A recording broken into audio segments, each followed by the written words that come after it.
This presentation will be about adding an emergency department observation unit inside an existing freestanding emergency department. Here is an overview of the project. This is a comprehensive project with many different parts. The plan is to convert the current unused triage room into an overnight room, as well as 2 of the current emergency department rooms. Minor construction will take place to remove extra cupboards and cabinets to create a larger area to accommodate the full-size bed. The goal for the patient turnaround time is 18 hours. However, some diagnoses may require up to 30 hours of care. There are many considerations to account for during the planning stage, including patient care, such as food and overnight supplies, and more importantly, the ability to deliver safe care with positive patient outcomes in the context of a freestanding emergency department. So why create an observation area in this freestanding emergency department? There are a number of reasons why this is a good idea. Let's start with a little bit of history. In the spring of 2014, the former community hospital closed its doors to inpatient admissions. This was a huge blow to the community, and the organizational leaders did not do a good job explaining the closure to the community. Also with the closure, the organization stopped all marketing in the community, which resulted in an overall sense of distrust from the community. A side effect of the closure has been a steady decrease in emergency department visits over the years, and a sense that the emergency department is more of an urgent care than an emergency department. Another way of knowing the community is still upset is by the patient satisfaction comments about the department. The community still comments about the lack of overnight services at the facility. Out-of-pocket cost is another reason to keep select patients at the facility. Oftentimes, the ambulance bill between the freestanding emergency department and the hospital for overnight admission is not covered 100% by private insurance. Patients are left to pay a portion of this bill, which can range from $50 to hundreds of dollars. Staying overnight in the emergency department will eliminate that out-of-pocket cost. And back to the inpatient rooms closing. Shortly after the time, the previous owners of the hospital, known as the Joint Township, sued the health system because of the closure. The lawsuit finally settled in 2017, and part of the resolution included opening 4 observation beds within the facility. This is a jumpstart on that promise and allows time for us to iron out the kinks and processes before the deadline. Furthermore, over the years, with all of the changes to healthcare reimbursements, the Centers for Medicare and Medicaid have better defined what constitutes a full admission versus what constitutes an observation. It is more difficult to get patients admitted to the hospital, so therefore, more and more patients are kept overnight under observation status. Additionally, this freestanding emergency department will serve as a pilot for the other 2 freestanding emergency departments in the health system. If this model is successful in satisfying the community and growing emergency department volumes, then it will be replicated elsewhere. Now let's take a look at the setting for the observation unit. The unit will be housed in the current 15-bed emergency department. This model is supported by the Emergency Nurses Association because the goal is to move patients out of the department quickly. This model also allows for flexible staffing within the emergency department because the emergency department nurses will care for the emergency patients and the observation patients. If the model is successful and volumes increase, the emergency department will be able to add additional staff to account for the increased volume. The current emergency department medical providers will act as the gatekeeper and staff the unit medically. This will allow for a decreased startup cost for medical staff. Additionally, this controlled group of physicians will work from strict protocols to ensure uniform care and quick turnaround time for the unit. Research has shown great success with the use of protocols for observation patients in controlling length of stay while promoting positive outcomes. This is a collaborative project because of the limited resources at the facility. To start, pharmacy is adding an additional Pyxis and medication refrigerator to the department to account for additional oral medications that patients may take at home and a refrigerator for additional insulins. Then, the dietary department has worked to find suitable frozen meals that meet a variety of patient needs. There are vegetarian and gluten-free options that also meet the medical needs of cardiac and diabetic patients. Furthermore, since the dietary manager is a certified food-safe employee, he is working with the organizational courier service to come up with a way to safely transport the frozen items from one of the main hospitals to the freestanding emergency department. Additionally, the billing department has been involved to ensure charting is accessible to the billers and that the charting meets the billing standards for observation status. The finance department has also been involved to help create a sub-account for the department so the observation revenue can be easily recognized. Subsequently, the information technology department has had to ensure the necessary tools are available to the emergency department nurses and that the behind-the-scenes interfaces are working properly. Next, the plant operations team took the lead on renovations in the department, including retaining contractors and getting supplies. Next, the housekeeping team is working to get linens for hospital beds and will be responsible for cleaning the rooms after observation patients are discharged. Finally, the supply chain team is working on getting overnight supplies to the department and assisting with the storage of items. Applications for nursing. Adding observation patients into the emergency department will definitely alter the workflow for the nursing staff. The biggest hurdle for the nursing staff will be the change in routine and thought process. Emergency nurses are task-oriented and focus on the main reason or problem the patient comes to the emergency department. So moving to a whole patient approach will be a change. The nurses are also used to moving patients quickly through the department, so an 18-hour length of stay seems like a very long time.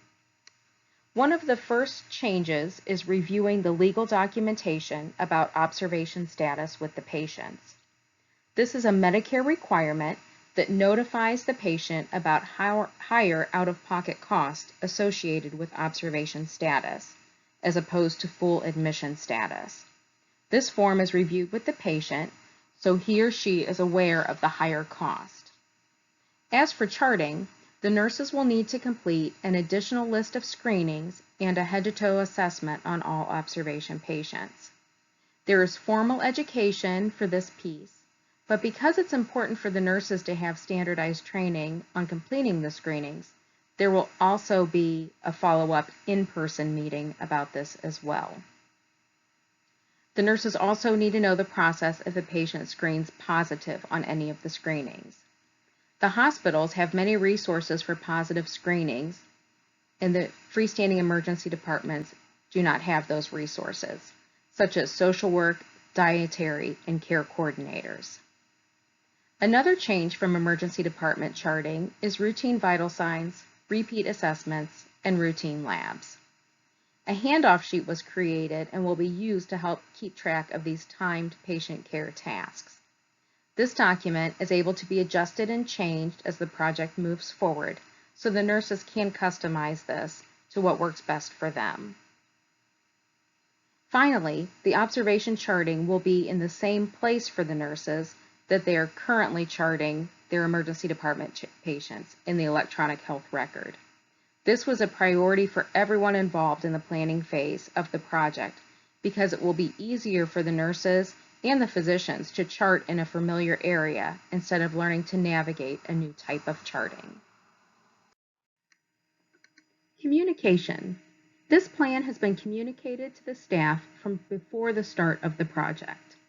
Updates and new developments are communicated through monthly staff meetings, written weekly updates, and face-to-face communication with the staff during normal working hours. Additionally, there will be mandatory educational meetings 2 weeks prior to the go-live, so all staff can have hands-on education by experts in areas such as food preparation, inpatient charting, care plans, Medicare notice of observation status, and IT education on status changes and where to chart items. Additionally, there is a new binder at the desk with observation updates, charting information, computer downtime forms, and the patient flow process. Some of the education will start out as online education and will be reinforced with the live training sessions. Finally, the ambulatory team is working closely with the community by holding informational meetings and sending out direct mailer updates. This slide is about the American Nurses Association Scope and Standards of Practice for Nurse Executives and how they apply to this project. The first 6 standards are the framework for the project. Essentially, this is the nursing process as applied to the project. Of note, it is important to involve the nursing staff in the initial phase of the project, especially in the planning phase, to ensure compliance with implementation. Standards 8 and 13 are related to the hours spent researching the needs of the department and specifically needs of the staff with this project. The education aspect applies to this nurse leader and outward to the staff as they will need to be comfortable taking care of these types of patients. As noted previously, this is a collaborative project that requires excellent working relationships with other departments and a keen sense of local resources for use in the project. Finally, leadership has been a key element in this process because the staff is overwhelmed by the upcoming changes in the department. Guiding the staff through the unknown requires time, patience, and understanding. Additionally, setting a clear vision of the future and helping staff understand and embrace that image is essential for success. A Christian worldview is deeply embedded into every aspect of this project. The very base of this project, especially starting the project now instead of waiting until the fall of 2019 when the lawsuit states the observation beds must be in place, is to mend community relations. Proverbs 3:27 states, "Do not withhold good from those to whom it is due, when it's in your power to do it." Additionally, keeping patients at the facility, instead of sending them to a full-service hospital 10 or more miles away, is an answer to community concerns, and it's the right thing to do. It also allows for the selected patient population to receive care closer to home without added ambulance bills from the department to the hospital. Ecclesiastes 3:12 says, "I perceive that there is nothing better for them than to be joyful and do good as long as they live." Additionally, this project should help increase overall department volumes with the increase in advertisement and services. Proverbs 14:23 states, "In all toil there is profit, but mere talk tends only poverty." Putting in the work now to grow the volume in the department will help the organization be successful as well as the department be successful. Prudent organizations look toward the future in light of financial stability by making sound business decisions. A successful business move is to work hard on growth in order to keep staff and services at the facility. Now we'll look at the budgetary needs and evaluation process for the project. The budgetary needs for the project are minimal. The auxiliary board at the freestanding emergency department donated $25,000 to the project, and that will cover the construction and the purchase of portable telemetry monitors for the patients to wear. The only other department costs are staff education and a new freezer for the meals. To start the project, the department will keep current emergency department staffing. However, as mentioned previously, if the overall daily volume increases, the plan is to add additional nursing staff in accordance with the productivity software. The project will be evaluated by patient volumes in the observation status and overall patient volumes in the department. The goal is to have the beds occupied at least 1/3 of the time to start. The department currently admits an average of 1 patient per day to observation status, and not all patients will meet criteria for staying overnight in the freestanding facility. Additionally, the patient satisfaction scores and comments will be a reliable indicator of how the community receives the new unit. In conclusion, this will be a comprehensive project that will add 2 observation beds in a current freestanding emergency department. The unit will utilize the current staffing model of the emergency department with room to grow as needed. This project is necessary to satisfy community concerns and legal issues, but also necessary to grow the volume. Additionally, this model is supported by Medicare and the Emergency Nurses Association as a great way to take care of observation patients. It is a plan that requires a great deal of nursing education and many logistical navigations, since the current space is not set up to house patients overnight.